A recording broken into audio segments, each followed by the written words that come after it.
Wow, it got quiet like really fast. That was scary. You guys scared me just now. My goodness. I was like, I know, right? It's like, hi everybody, and it's like, shh, quiet. The pastor's here. It's fun. Well, if this is your first time here, I just want to say thank you for showing up. And I just want to say, hi, my name is Craig Hamilton. I am the lead pastor here at Church 242. We are going to get started rolling into a couple things that we've been doing lately. If you guys noticed, we got more lights. We haven't figured them out yet.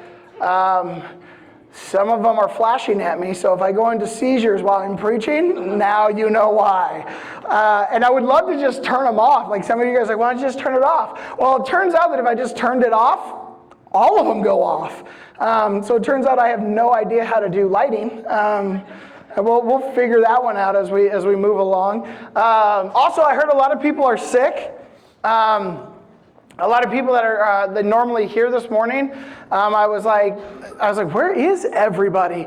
And it turns out that there's a lot of people sick. So in order to just start off, am I ringing back a lot? You guys, I can see some of you guys going, what's wrong with him? Here's how it works. I want to actually just pray for everybody that's kind of sick. Can we do that? You probably know a bunch of people. If maybe some of your family members are sick, but there's the flu going around. There's some weird ear infection stuff going around. So I just want to pray for that real quick, because I think as a community, that's what we're supposed to do, right? As God-fearing, God-following believers, I think we're supposed to pray for our community. And if we know that something's going on, let's pray for it. So let's just bow our heads, or actually do whatever you have to do to pray, and we'll get started. Father, I just pray for everybody that's sick right now. God, whether it's a virus or whether, I don't know, God, whatever it is, I'm asking, God, that you would show up in the midst of their families and into their life right now. That, God, that you would take away fevers. That, God, that you would just do what you have to do to give peace and rest. And God, I just pray, Lord, right now that you would just do a work and a wonder in our community and take these things away. We ask this in Jesus' name. And all that agreed said? Amen. All right. Well, today we're just going to jump right into Scripture. I'm going to read from basically Matthew 14. Now, this is going to be a story that you already know. If you have been to church, matter of fact, you don't even need to go to church. This is a story that is well known worldwide, and it's about this one man that walks on water. And you guys all know who that is, right? Who? Jesus. And then there's another guy that gets to do it too, and his name is... See, Peter, you guys went to Sunday school. I knew you guys knew this story. I'm going to share this story with you guys, and I'm going to ask you guys to do one thing for me, okay? Don't stop listening, okay? Because what I'm going to do is I'm going to challenge you on a couple things. Because remember, a couple weeks ago, I shared with you that when I read the Scriptures, I read it in a weird way. And I'm going to show you guys a couple of red flags that I have found in this piece of Scripture. And then hopefully we'll just walk through that, and then we're going to get in. I have a friend here today that I want to introduce, and then we're going to go from there. Sound good? You all with me? Please talk to me. It's like there's not a lot of us, and so if you're not all talking to me, I feel lonely, and I guess, thank you. See, I can always count on Grandma, right? Like, good job. All right. No, really, that's my grandma. All right. So some people are just like, yeah, yes, you are a grandma, just not my grandma. All right. It says this, verse 22. It says, immediately he, being Jesus, made the disciples get into the boat and go before him to the other side while he dismissed the crowds. If you guys are the other side of what? Basically the lake. And he says this, and after he had dismissed the crowds, he went up on a mountain by himself to pray. When evening came, he was there alone. But the boat by this time was a long way from the land, beaten by the waves, for the wind was against them. Verse 25, and it says this, and in the fourth watch, if you guys are wondering what the fourth watch is, it's basically between 3 and 6 a.m. in the morning. Okay? And in the fourth watch of the night, Jesus came to them walking on the sea. Verse 26, but when the disciples saw him walking on the sea, they were terrified, and they said, it is a ghost. And they cried out in fear. But immediately Jesus spoke to them, saying, "Take heart, it is I. Do not be afraid." Verse 28. And Peter answered him, "Lord, if it is you, command me to come to you on the water." He said, "Come." So Peter got out of the boat, walked on the water, and came to Jesus. But when he saw the wind, he was afraid, and he began to sink, and he cried out, "Lord, save me!" Jesus immediately reached out his hand and took hold of him, saying, he says, "Oh, you." Where am I at? Oh, there's it. Jesus immediately reached out his hand and told, saying to him, "Oh, you of little faith, why do you doubt?" And when they got into the boat, the wind ceased, and those in the boat worshipped him, saying, "Truly, you are the Son of God." I love this story, but even more, I love Simon, or Peter in this case. I love this man. Simon has got to be one of my favorite biblical characters by far, or people, not character, but people. And the reason why I love him so much is he's the crazy one. He's the guy, he's like that best friend that you have, that if you say anything to them, they're like, "I'll do it."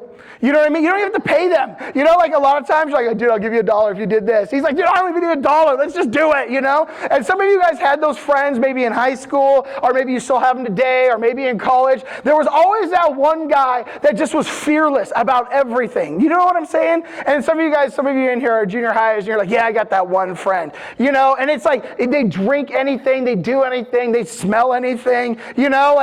This is just who they are. They are these crazy people. And this is Peter. This is who Peter is. He's the guy that just does the randomest things. When we find Peter to begin with, if you guys were here a few weeks ago, we talked about Peter in context and basically in detail about who this man truly was. And we saw in the very beginning that he was actually hanging out with Jesus in a boat. And he was fishing all morning long. All morning he was fishing. And all of a sudden this rabbi gets in this boat and he says, "Hey, have you caught anything?" He's like, "No, I didn't catch anything." And then the rabbi has the tenacity to look at him and say, "Just throw your net on the other side of the boat." Now, as a fisherman, you have to understand this is the stupidest comment that anybody could actually make. And I'm wondering if Simon was sitting there, I can imagine Simon sitting in the boat, they're sitting there, they're having this conversation, and then he's like, "Oh, just throw your nets on the other side." I'm wondering if Simon just goes, "Oh, stick to the Bible." You know what I mean?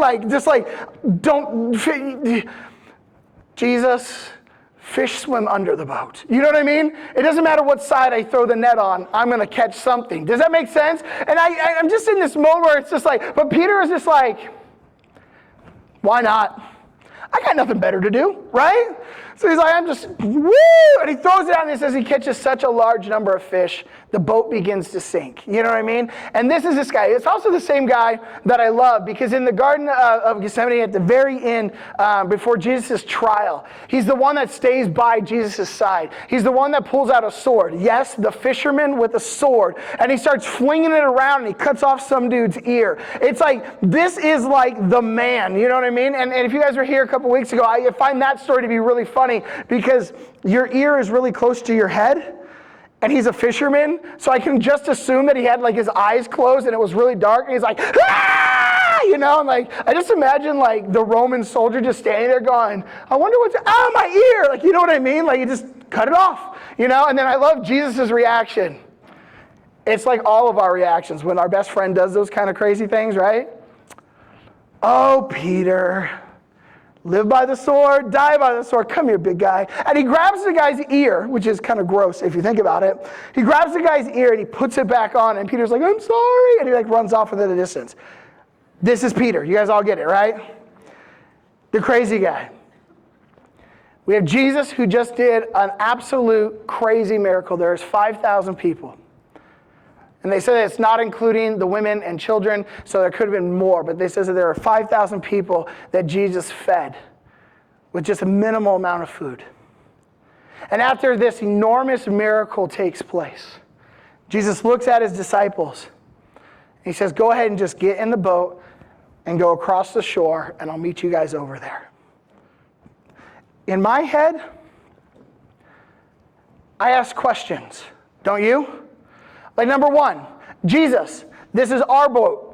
We don't have any other boats. How are you getting across? How are you meeting us over there? Because it's very, he says, I will meet you there. He doesn't say that like, oh, I'll see you in a few, but he says, I will meet you over there, meaning like this. If somebody says they're going to meet you somewhere, you would assume that they would get there first. You know what I mean? And so he says, I'm going to meet you over there. And there's no boat in sight. So number one question, I'm questioning that. But here's what the disciples don't even, they've hung out with Jesus for so long, they don't even care. Does that make sense? They've hung out with Jesus, they're like, you know what? He knows what he's doing. So this is what happens. Jesus goes off to the mountain to pray. They get in the boat and they take off. Everybody still with me? Now we're getting into the interesting stuff. They're in that third, fourth watch of the night. Super early in the morning. They're chilling now. Some of them are afraid because the boat is kind of rocking, because there's these waves. Now, they're on a lake. Now, I want you to get this. There are waves in a lake because of the winds. Are you also with me? But they are not like the ocean. You're not getting 50, 60-foot swells in a lake. Does that make sense? When we hear that the boat was getting rocked by waves, most people's imagination goes straight to the concept that there are 50-foot waves in a lake. Are you also with me? Now, this lake is not like one of the Great Lakes where it actually looks like an ocean, okay? And yeah, some lakes can get big waves, but that's not where they're at. Are you okay with this? So when it says that there's waves, you got to take into account they're in a little boat. And there are some significant waves, but not to the point of where you'd be like, like it's as tall as the building, and they're like, we're going to die. It's not anything along those lines. It's just there's waves and it's rocking the boat. And let's say you have 12 guys in a boat anyways. Has anybody ever been in a rowboat? Those things are hard to basically balance everything out. Anyways, I actually went on YouTube and I wanted to see if I can get like funny or just like a rowboat type of an idea. And like all of a sudden, all these things popped up where people were actually sitting in rowboats and the rowboats were just flipping over by themselves. Like, you know what I mean? It's like the one person's in the rowboat and they go to row on one side and they lean too far over to one side and they're gone. You know what I mean? And I'm watching, I'm laughing hysterically. I'm like, this is funny. And nobody else was in my house, so now I just look crazy. But rowboats are kind of hard to deal with. Back then, even though these rowboats were kind of bigger, you still had 12 men into one boat. And this is when the fun starts to happen. All of a sudden, they look out into the distance, and there is a man walking on the water.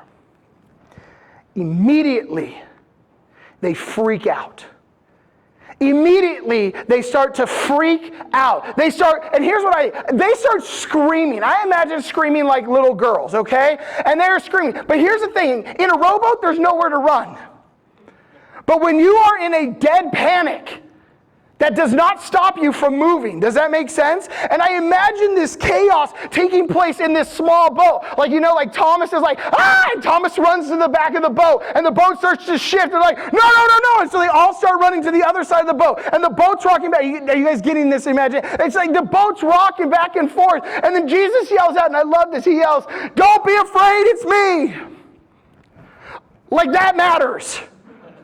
It doesn't matter who it is, you know what I mean? It could have been their mom for all they cared, and they would still be freaking out. Does that make sense? Why? People don't walk on water. People just don't do that. Now, you also have to remember that there are these legends, these stories about people seeing ghosts on the water. Are you guys with me on this? So they are in panic mode, and this is what I love. I love Peter because he steps up and he says, Lord, if it is you, if this is truly you, then call me to you. Because you have to understand Jewish culture. Jewish culture is this. If you guys can remember, I talked about it a couple weeks ago. But Jewish culture is this. If this man, Simon, Peter, if he is a disciple, the Talmudim, and he is supposed to be basically following Jesus, his rabbi. Are you guys all still with me? it tells us in basically the Talmud and all these different places, it says that if you are a disciple, your job is to be next to your rabbi anytime he's in your sight. Did that make sense? So if it is Jesus, Peter's place is to be behind him.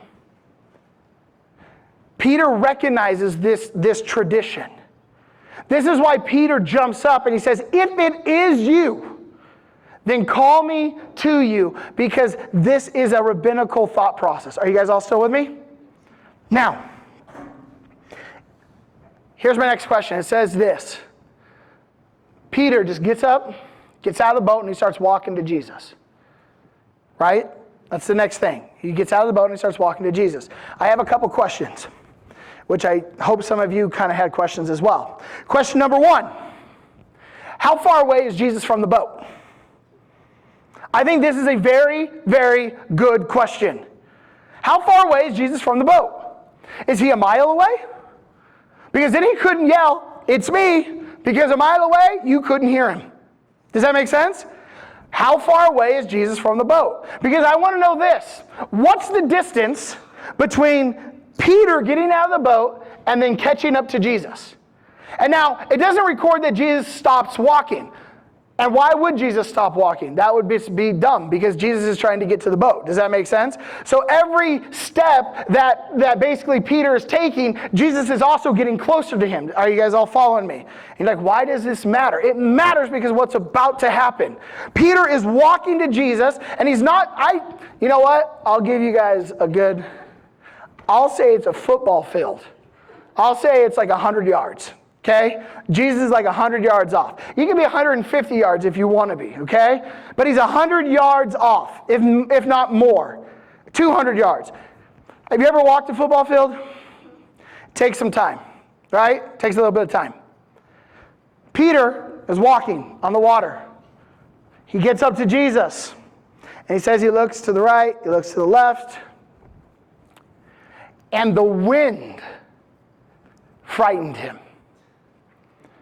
The wind. Not the waves. Not the water. The wind. He's terrified by the wind. I don't know a lot about like this. I've never been in a tornado or a hurricane, but I would like to be. I know I'm crazy. I would love to go like do those storm chaser things. You know, you get in a car and you just track down tornadoes. I would love to see that. And some of you guys that are from like back east, you're like, no, Craig, I've been in those. You don't want to be in those. And I'm like, just once. Just once. I would like to try it. My wife's like, no. But anyways, the wind is what scares him, not the waves. The wind scares him. And as soon as he starts to get scared by the wind, he starts sinking into the water, and he raises up his hand and he says, "Oh Lord, save me. Save me." And it says immediately Jesus reached down his hand and grabbed him and pulled him up, and he says, "You have little faith, why did you doubt?" And now when I would preach this years ago, when I would preach this, I had a different understanding, because I was always taught that this is what it was saying, that if you don't follow Jesus, if you don't keep your eyes focused on Jesus, then the world will pull you away, and all these things will happen. That's always what I was taught on how it used to go. But then I started reading the scripture for myself, and then all of a sudden I started asking weird questions like, why does it matter if he falls in the water? Do you guys ever ask that question? Who cares if he falls in the water? Right? But some of you guys are thinking this, and let me give it. Because he gets scared and he reaches up and he says, "Oh Lord, save me," you all think he's going to drown. Because he doesn't know how to swim. Which would be really awkward for a fisherman not to know how to swim. And we know that his dad was a fisherman, which means we could assume that he knows how to swim. And now some of you guys are like, Craig, you can't assume things in the scripture. Fine, John chapter 20, 21. Or actually, it's for 20. It says this: he sees Jesus off in the distance, and he jumps in the water with his clothes on and swims 100 yards. He swims a football field to get to Jesus on the shore. I do not think in any way, shape, or form that Simon, Peter, is afraid of drowning in any way, shape, or form. I think he has been around the water, he's been around storms, and I don't think he's that far off from the boat. And I think he understands that if he's going to fall into the water, he's not afraid to just back out and swim. Here's the next thing. He had to walk some distance, didn't he? He didn't just get out of the water and take 10 steps and go, ah, and then start sinking, which would prove my point even more. He's not afraid of drowning. If he's off into the distance, that means this. He's recognizing something is happening with him. There is something different that is going on. And he's enjoying this moment. But then he sees the wind, which is a weird statement to me. Because you can't see wind. It's that invisible thing that moves your trees. Does that make sense? If you live in Upper Altaloma, you guys are even closer to Fontana, you're like, nope, wind can be scary. I get it. I totally get it. But let's be real. You don't see the wind and freak out. You might freak out by what the wind does, but when it says this comment that you see the wind, you see something invisible. And this is where I'm walking with this. Here's what I believe. I do not believe that Simon is sitting there drowning in the water saying, God, save my life. I think he's sitting down and he's saying this. God, when I look to the right, when I look to the left, it's those things that I can't see, those unknowns that scare me. And as soon as fear crept in from the unknowns, he starts to sink. And he says, oh Lord, save me, not from drowning. But he's like, save me from myself. Save me from my doubt. Save me from me. And Jesus reaches down and he pulls him up. He says, you have little faith. He's not saying you have little faith. Why don't you believe in me? He's looking at him saying, you have little faith. Why are you doubting what I can do through you? And this is where I find our society today. We are afraid of commitment in the United States.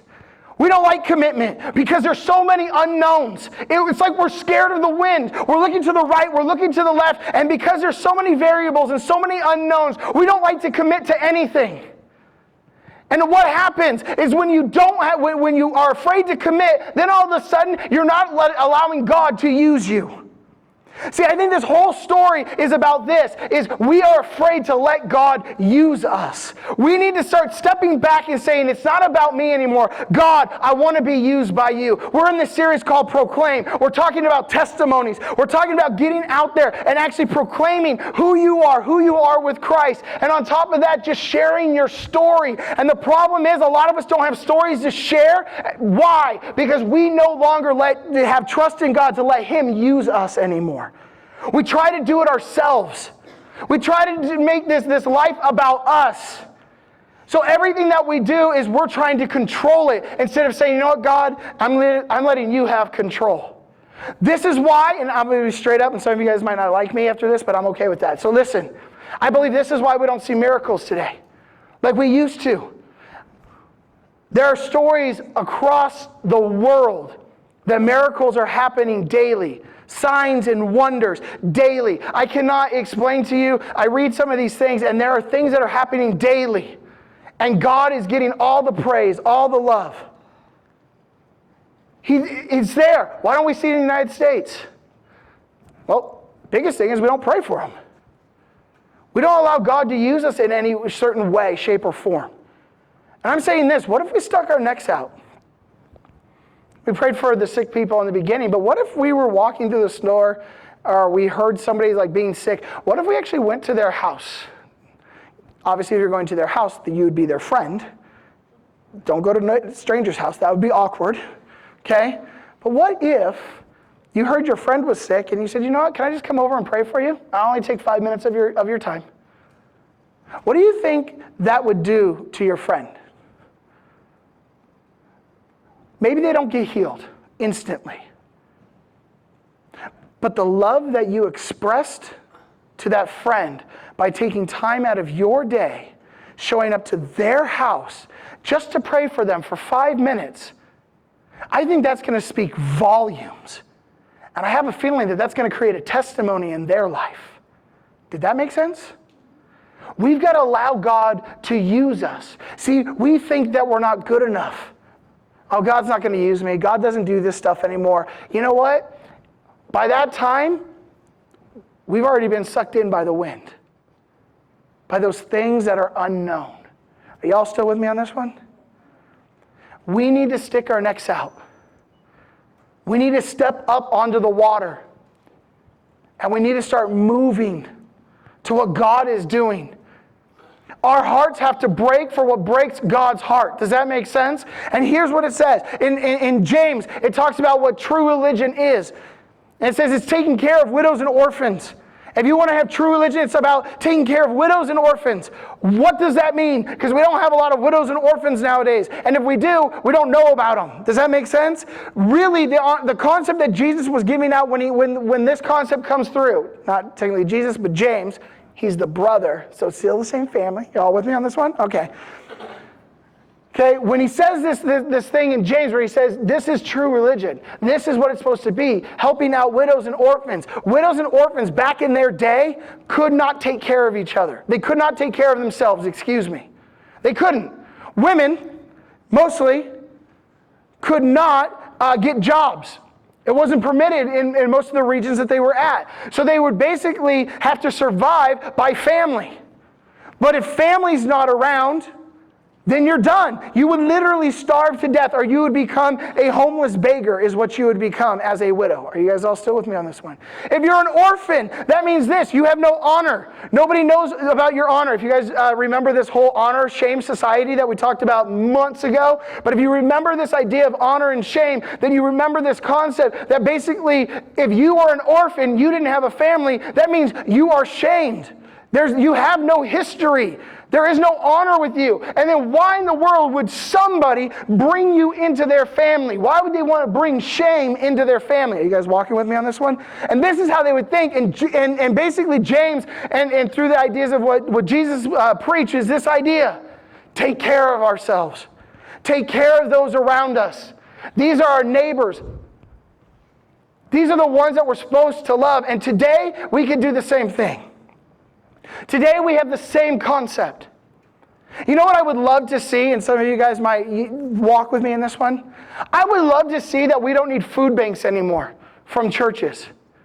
But instead of food banks, we would just have family members, church members, family members that would hear about somebody that's in need, and they would just take them food or give them a food card and just say, hey, on us, make this happen, and we're here for you. We love you. How awesome would it be if a bunch of church people got together, church members got together, and they heard that one of their family members, aka church members, okay, was having a hard time trying to pay off medical bills or having a hard time trying to pay off their mortgage? What if we got together? Not the church, not like, I think this is, sorry if this is, I think sometimes we just throw money at the church. And the church does what you're supposed to do. Did that make sense? As we just go, here's your money, church. Now you go deal with the homeless people. Here's your money, church. You go to mission trips. Oh no, and then when you get to heaven, you're going to back off and say, no, God, I gave him money. God don't care about your money. I promise you, he don't care about your money. But he does care about what you're doing in your life. Are you walking on water? Are you taking a step of faith and doing what God has asked you to do? I want to invite up a friend. I've known him for a couple of years. We've been doing camps together for a while. And he is part of an entire organization. Now, here's what I want you to hear. This is not going to be a gigantic infomercial. I want you to hear his heart. Because see, a long time ago, he understood this concept of widows and orphans. And something in his heart changed drastically. And he got up out of his chair and he decided to do something about it. And so with that, I want to invite up a man named Frank Grubbs. Come on up, Frank. Come on up. Frank is with an organization which we're going to talk about a little bit later, but I just want you to hear a story. So it's all yours, Frank. You do what you got to do. Once again, everybody, let's give Frank a hand for being out here.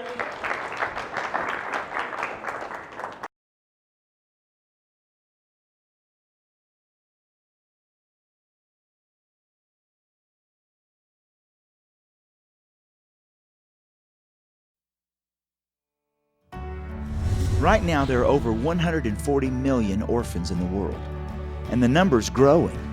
Abandoned orphans who've lost their parents to death or disease, even extreme poverty. Some simply weren't wanted.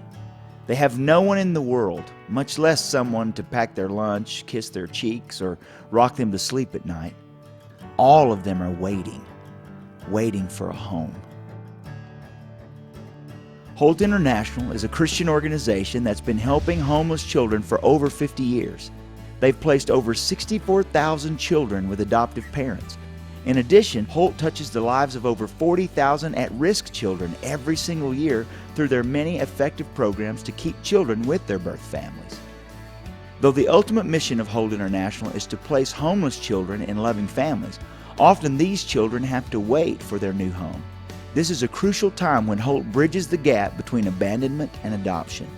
During this waiting period, Holt gives them a safe place to live, clean clothes, medical treatment, food that will nourish their ill and frail bodies. Perhaps more than anything, Holt gives these children the love that they so desperately need. God has given us an incredible opportunity to affect the lives of these children forever. For $30 a month, you can help Holt International literally save the life of an orphan. You can help give a little boy or a little girl who's been abandoned a safe place to live, wholesome meals, and warm clothes while they wait to be adopted by a loving family or to be reunited with their birth family. Holt is dedicated to carrying out God's plan for every child to have a permanent, loving family. So, would you join us in fulfilling His call? Because every child deserves a home.